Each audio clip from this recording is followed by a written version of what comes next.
Assalamualaikum warahmatullahi wabarakatuh. Bismillahirrahmanirrahim. I'm Tengku from Ophthalmology. It gives me great pleasure and honor to welcome and thank Dr. Aziz Salowi, who is a public health ophthalmologist with special interest in cataract prevention, blindness, and epidemiology, and is currently a consultant ophthalmologist in Selayang Hospital. He is no stranger to us. Dr. Aziz is a MBBS alumnus. He is active in research and currently is the current CRC head at the Hospital Selayang. I'll just spend a minute to tell about his achievements, which is very notable, and I think it warrants some credit. He has published over 60 peer-reviewed scientific articles, many of which are in the top-tier journals. He has done extensively for ophthalmology services in Malaysia from KKM.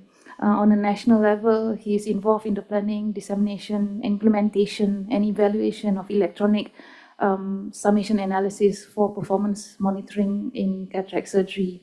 And this eventually evolved in the current National Eye Database, which is a huge nationwide big data, talking about big data, where we key in all the cataract performances and cataract visual outcomes. He's the principal investigator for the National Eye Survey conducted by KKM in 2014 and 2023, some of the results with which he will be presenting. And he's the country coordinator of KK-KKM Mobile, which you see on the slide right now, which stands for Clinic Cataract KKM. On an international level, he and his team with Dr. Fariza and Dr. Aziz from the Ministry of Health has literally elevated the standards of ophthalmology services to a very world-class standard. And I think it comes to no surprise that they were recognized by WHO, winning the first innovation challenge in 2021, beating many countries, including our neighboring developed countries of this, and the project of which you're about to listen to.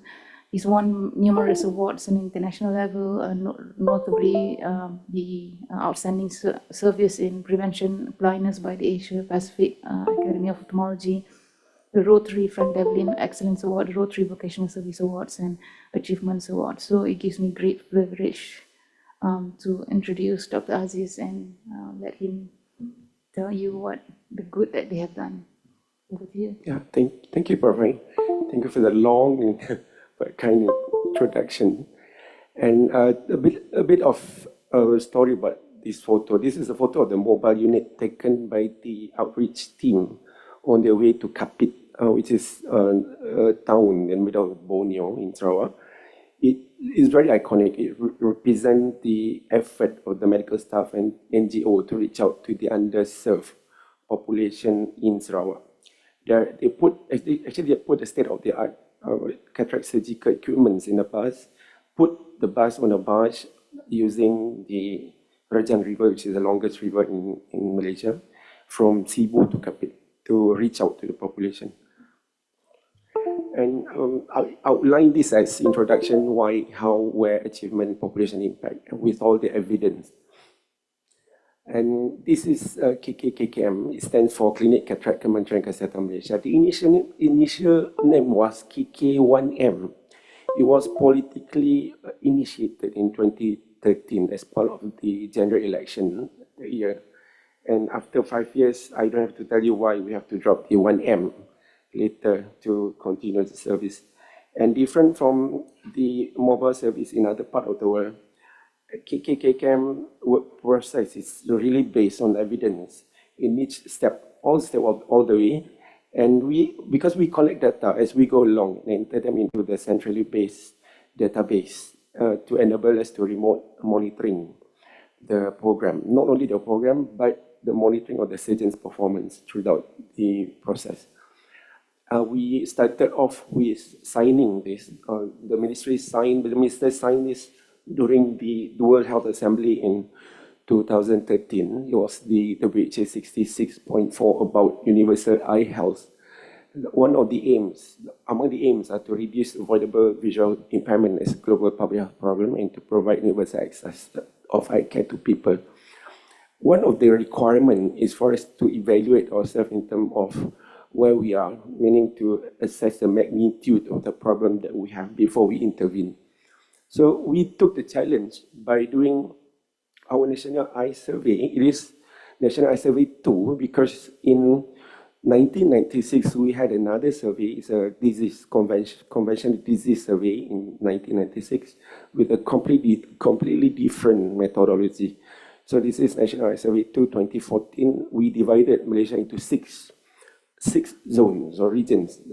As you can see, this is central, this is northern, this is Sabah, Sarawak, eastern, and southern. This is very, very historical because this is such an eye-opener for us that we could actually see what happened to the state of the eye health in the country. So we went down to the community and test their vision and examine the eye using the methodology recommended by the WHO at that time. And we went and we did this simultaneously in all 6 zones. Therefore, we actually covered the country 100%. So there's a little bit of perspective about vision tests before I proceed presenting to you the findings. As you can see, this is Snellen's, what we call Snellen's chart. You can see this in eye clinic here, in everywhere, or you can see when you go and visit GP outside, you can see Snellen's chart. So what 660 means is, we check the vision at 6 meters, and this is the word 660. 660 means this letter can be seen by normal eyes or normal person from 60 meters away. So similarly, when you look at 618 means we check at 6 meters, but the letter can actually be seen by a normal person from 18 meters away. Same with 612. So what happened in blindness? We have to bring the patient forward 3 meters, so nearer to the Snellen chart. And this person, a blind person, can only see the biggest letter less than 3 meters using the beta eye. So definition of blindness in here is VA less than 360 in the beta eye. So this is what we find. This is the prevalence of blindness in 2014, less than 360 in the beta eye. So what struck us at that time was the discrepancy among the regions. We didn't expect this, and this is, the survey was actually an eye-opener for us. We didn't expect to see this at all. And as you can see, Sabah had the highest prevalence of blindness, 1.9, followed by Sarawak, and the best would be Central. And the cause by weightage calculation at that time was cataract, 58%. Second was diabetic retinopathy, 10%, and glaucoma 7%.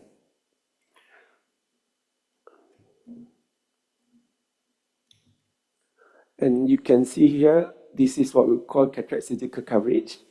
I give you an example. I give central region 100 patient. 100 patient meaning how many can they actually do at the level of less than 360? They did 100 patient. But when I give 100 patient to Sabah, they can only do 73 patient. Effective cataract surgical coverage means how many of those patients achieve good vision. So I give 100 patients to Central, they could do 100, but only 81 of patients achieve good vision. Sabah is the same. I give them 100 patients, they can do 73 patients, but from the percentage, they can only achieve 52 patients with good vision. This is what we call effective cataract surgical coverage. This is one of the indicators for the universal health coverage by the WHO. This is what we call prevalence of cataract unmet needs for cataract surgery at pinhole less than by vision. As you can see in National Eye Survey 2, what we observed was pin VA, meaning pinhole VA. It's a corrected visual acuity less than 360. When we test this vision when we want to assess for cataract. Female had higher percentage of unmet cataract needs, significantly higher compared to males in Eastern and Sarawak. So we will compare this to a National Eye Survey 3 later. And we started our journey, then MOH gave us 2 buses, one run in Sarawak, and the other one is in the Eastern Zone. We go there initially when we first started for Sarawak, for example, we go there every 2 weeks. So within 2 weeks, the primary staff will do the primary screening, and the surgeon will come in and bring the equipment during the weekend and do the cataract surgery in volumes. And we don't operate in the bus. The bus is used to transport equipment. We have this elevator behind to upload the equipment into the bus. And the bus will bring the equipment to the district hospitals that we have around the states. And once they arrive at the district hospital, for example, here in Lundu and here in Zimbabwe, they offload the equipment accordingly to the clinic or to OT for screening or to conduct surgeries. And this is the bus that you saw before. And as you can see earlier, this is a slide earlier about the discrepancy about the prevalence of blindness among the states.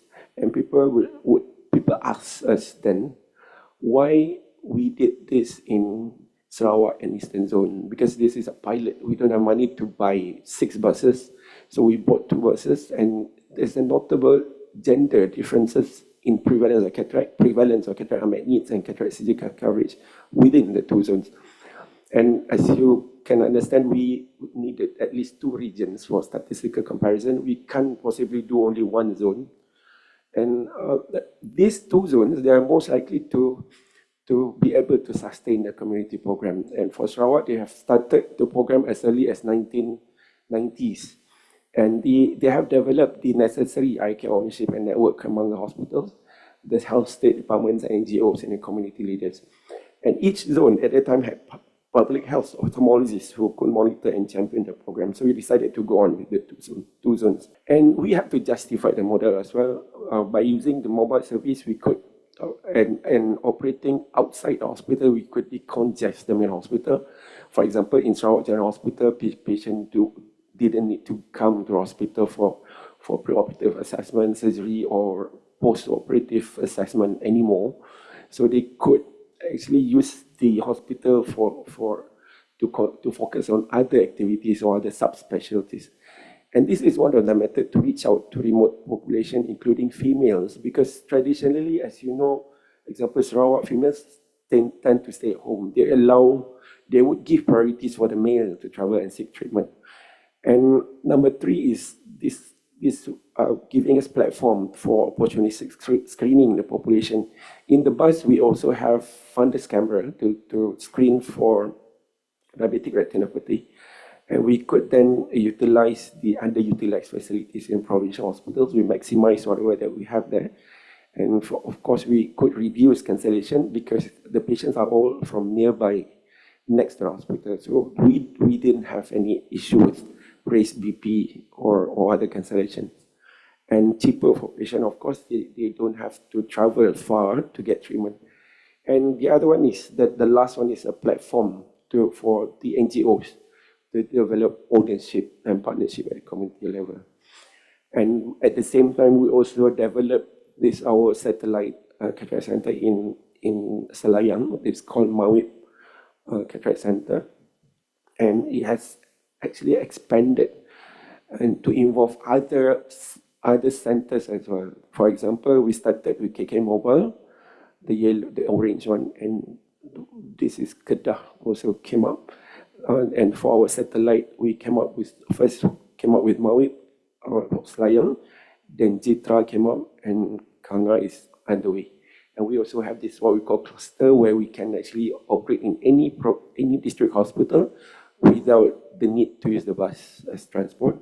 We do also in hospitals. So for example, when we have a long waiting list or backlog, we can actually do weekends, hundreds of patients during weekends. So the concept has actually expanded. Until at one point, the WHO, Western Pacific, give attention. This project caught their attention, and we actually participated in this Health Innovation Challenge in 2021. From where among the 3 top lists, we actually sort of win the challenge, and the WHO produced the report for us.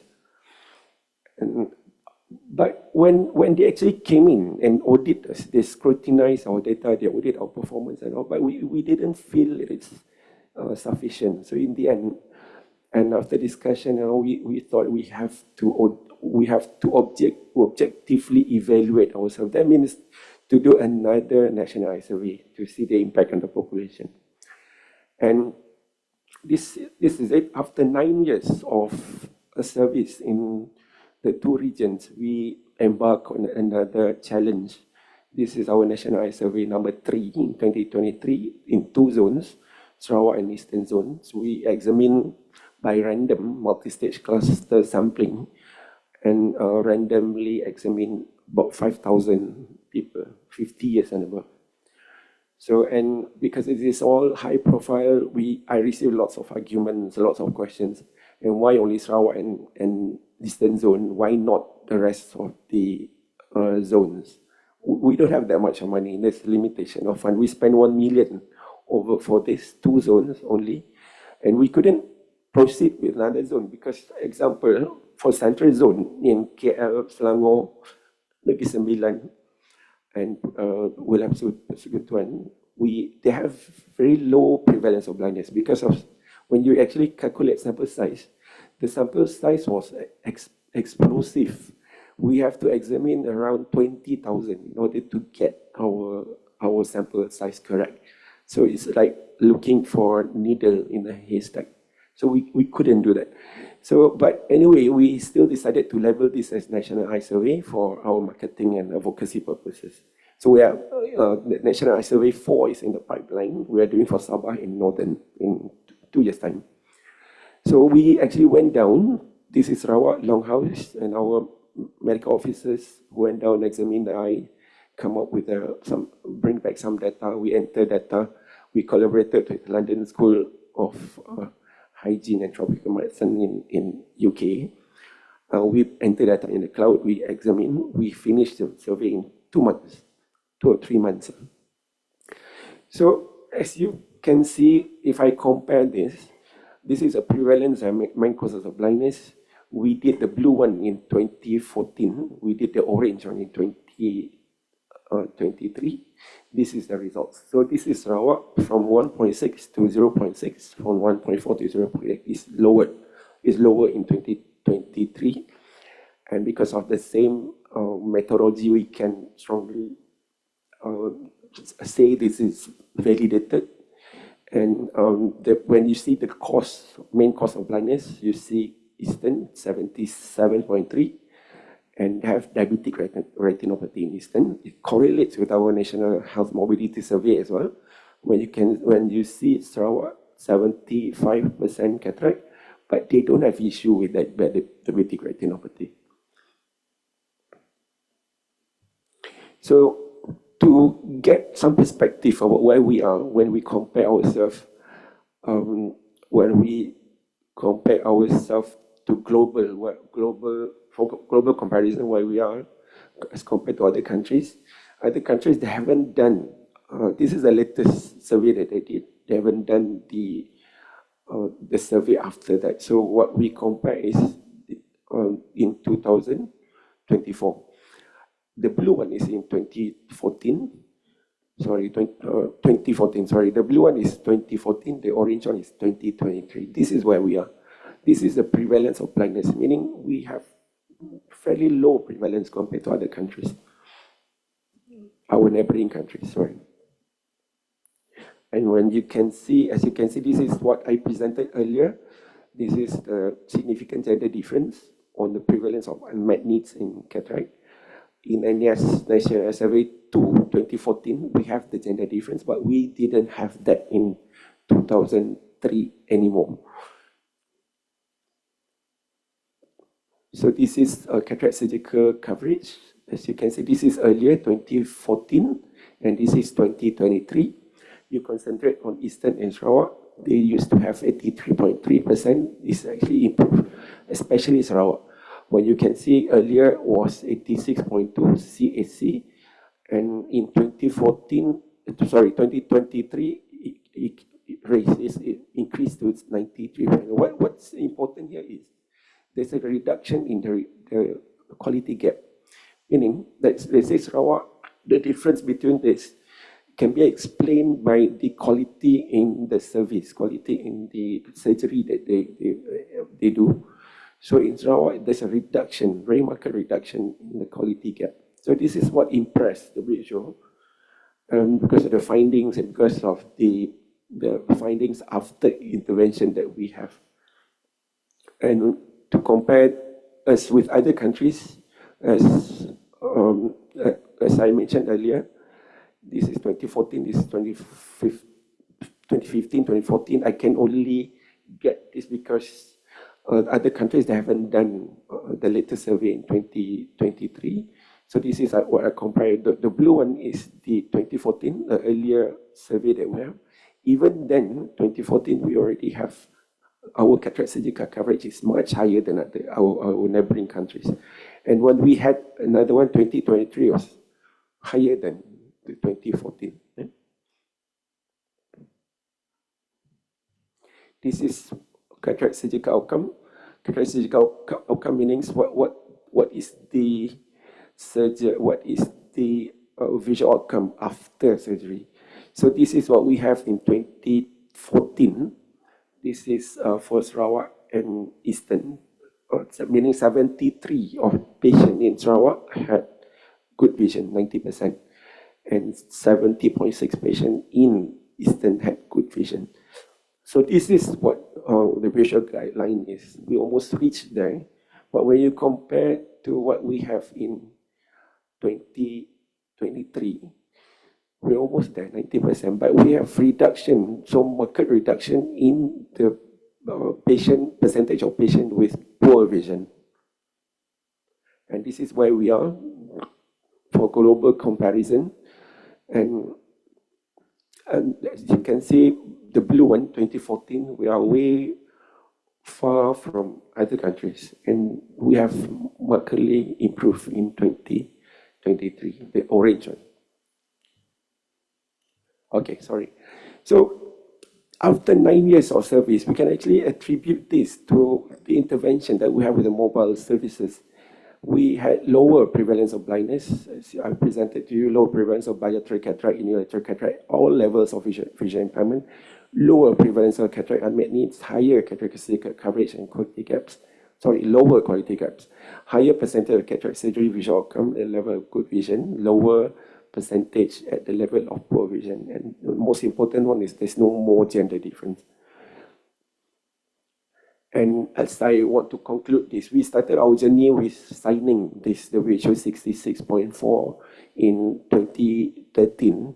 We took the challenge and did our historical simultaneous national survey in 6 zones. People have never done before, but never done, if you compare to global comparison, Malaysia is the first one to be able to do the simultaneous survey in 6 zones. And we intervened in 2014. We implement the bus services, we implement our satellite services, and we expanded the concept. And from 2014 to 2022, we spent our time strengthening the service. We expand it and we collect data using and analyze our data centrally. And in 2022, I put a flag there because this is the highest achievement that we can actually, we can't go beyond this. This is the highest achievement that we could achieve at that time when the WHO endorsed our package of monitoring system, performance monitoring, and national eye survey, national eye database, and KK-KKM. It comes in package. And in 2023, we decided to evaluate ourselves again using national eye survey in 2 zones. So the findings as you saw earlier. And yeah, I would like to have some time, I will show you. This is our services in Sarawak prior to the bus era. They started these services in 1990s, and a lot of people from overseas came in. This is in Marudi. They operated on patients in Marudi. Very basic method, but they actually reach out to patient. And this is the system when Malaysia Airlines is still Malaysia Airlines system. they came in and operate on patient. They do outreach at that time. Sarawak started everything early. And this is our first ophthalmologist in Sarawak, Dr. Tiong, operated on patients, cataract. They don't do it, they didn't do it regularly, but they did reach out to people.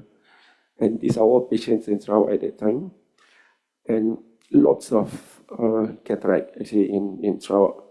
And this in 1990s, 2000 and above. Dr. Intan was our head of department at that time. And they did a lot of screening.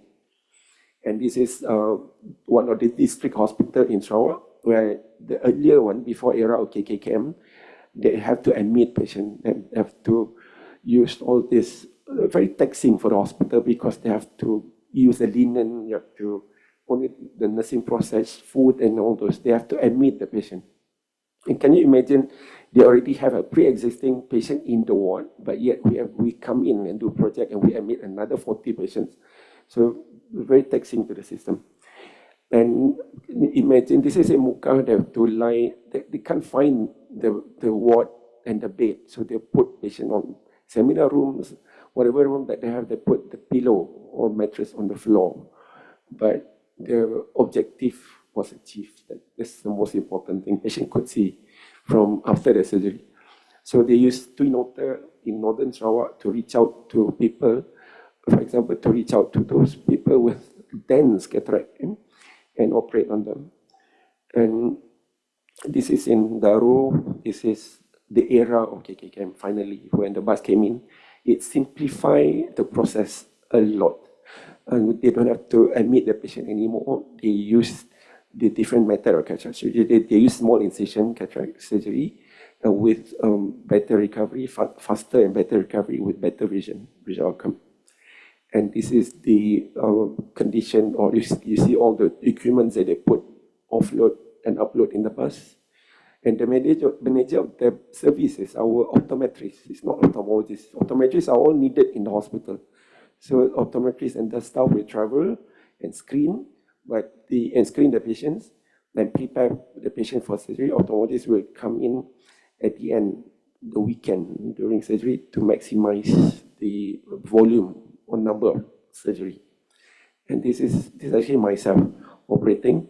So typically, our trip during weekend, we operate on hundreds of patients, 100, 150 patients at one go, 2 days during weekend.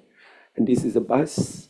It's not easy. It sounds very iconic when you see that on the river, but actually to prepare the bus and to put the bus on the barge is not an easy task. And it can be dangerous as well. And this is one of the, you don't see doctors or ophthalmologists on the field, but you see the paramedics and the optometrists preparing the patients. And this is all in Lundu Hospital. Yeah, thank you so much. Thank you very much, Dr. Aziz, for a wonderful presentation. I think you showed in a nutshell how your team has revolutionized the cataract services in Malaysia, bringing out to world class. So just one question from me. So what next? You reached the top of WHO. So we plan to actually expand the mobile service to involve other zones. We are looking for money. We're looking hard for the money. We are looking hard for the money to actually evaluate ourselves as well. The next in pipeline is Sabah and Northern for the blindness survey again. And after that, we will do lots of, few more mobile maybe, a few more satellites. Because it has proven to be able to reach out to the people. Because logically at the moment, I give you an example, Selayang, our old people, our mothers, our parents, they are old, they can't afford to go to hospital and they can't afford to fight for the parking, for example. So what we do satellite, is very friendly to them. They come in, they have good vision, they come back and they tell their families, those people who come in without having to go to the hospital. Hospital is not a place for them. We have to operate them outside the hospital. That's the plan. And I think a lot of countries are emulating Malaysia's. Planning. Yeah, we've been presenting to the ratio. They're trying to evaluate, especially those Vietnam, Mongolia, all those people. They need to reach out to the people. So they want to emulate what Malaysia has done, of course, in their context. I think massive congratulations. I think we'll just take one maybe. What's the implication of, what is the implication of pinhole visual acuity? Why are females more affected? Okay, the pinhole visual acuity is because we can't, in the hospital setup, we use best corrected visual acuity. We do refraction. We use all this, you know, the optometrists, they test the glasses that they kind of set, but we can't bring that to the field. So what we do pinhole. Pinhole meaning there's a hole at the vision test, the cover test, which is used for correction. So unaided meaning they're not using, unaided meaning they're not corrected. Pinhole meaning is corrected. This is to detect cataracts mainly.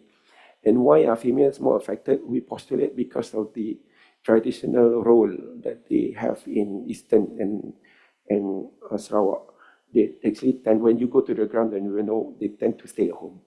They will allow or they give priority for the males to go out first to get treatment. This is what we thought. And they will not be traveling outside far from their home. In Sarawak, the hospital providing the services are too far for them to travel, for example, from the longhouse to the main hospital to get treatment. So they give to males mainly. And we have actually evaluated this in our NES3. It hasn't come out yet. We did questionnaires, for KP questionnaire. We distribute to the people, we interview them. The results will come out soon. We're still analyzing the results. Probably we will explain it, why female tend to have less. They come out less. That's what we know in these two regions. Yeah, but I think a massive job has been done for reducing the gender gap and the quality gap. I think that's a huge proven, deal. Proven to be able to reach out to the females. I think in the interest of time, I'll take the second question from Taju with on a personal Office International for funding and better coverage. So this is because of logistic. We have actually approached all the NGOs. Because we get to know, because we had network with them. They actually put Malaysia as developed. They don't want to come because they have other priorities. They have countries like Vietnam, Philippines, where they actually put priorities on. So they don't actually, we welcome them. We wanted them to come over and have a look and help us. But they didn't want. We have this Fred Holo coming in. But they actually see us as an example, not as a subject to help. That's the issue. I think that's because of the great work that you guys have been doing. So I think, we've overshot by 7 minutes. But thank you very much. I think that's a very enlightening and very important eye-opener for us to see how far we've come, how far Malaysia has come, and how we don't need Malaysians can now be treating Malaysians at a very world-class level, and now we are starting to teach other countries. I think that's a huge deal. Thank you very much, Dr. Aziz, and I hope you, everyone, found those talks and results very enlightening, something to learn and to be proud of, definitely. Thank you very much. Thank you. Assalamualaikum warahmatullahi wabarakatuh.